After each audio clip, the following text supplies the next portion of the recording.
Hey, here is a quick video walking you through my favorite Zap. I'm going to walk you through it and show you how to set it up.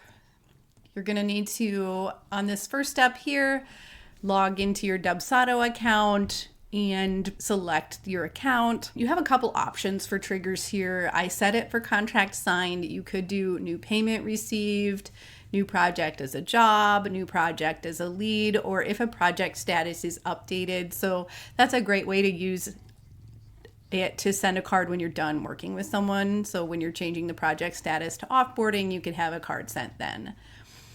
Then once you've set that up, you'll click continue, choose the correct account. It's going to choose a record from your setup to test with. Don't worry, we're not going to send a card with this. We will skip this test at the end. You're going to just pick a record you want to continue with, and then continue on to the filter by Zap. And this is an optional thing.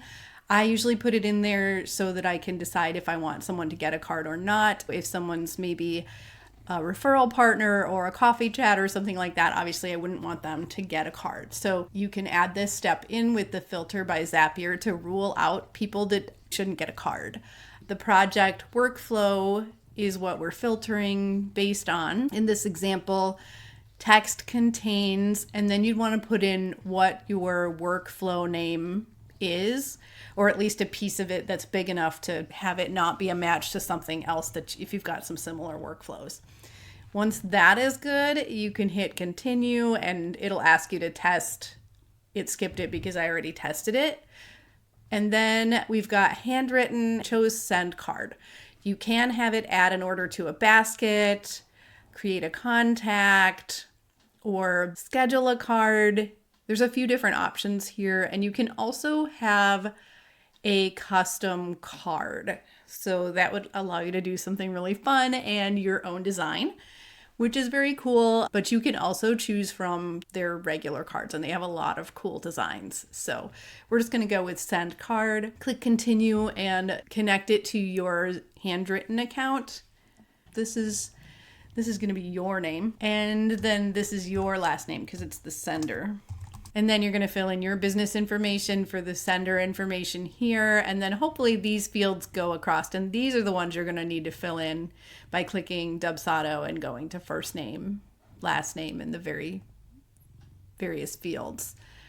Once you've got all this filled in, if it's not auto-populating for you, you want to come down here to the card and choose from the cards. Now, it's not going to show you the cards here, so you'll need to log into your handwritten account and look at the cards to choose the one that you want to send automatically. And then once you've chosen the card that you want, then you're going to choose a writing style, and you can find those also on the handwritten site. I think it's just like if you go to the site itself, you can click through all the different fonts, and this is really fun to pick kind of the font that's going to represent your brand. Once you've done that, you want to write your message here. And so you can even do things like include information from Dubsado by clicking on this drop down and adding the client's first name, for example, and then whatever your message is. Once you're happy with the message, you can do your sign off. And then you do have the option too down here to choose a gift card denomination. So you can pick from the various options here. There's a few different gift card options that you can include and different dollar amounts. So those are very cool. You can also do a custom insert. I can't speak to this because I've never done it, but they do have a few options for that. You can choose if you want delivery confirmation or not. If it's not, it would be false.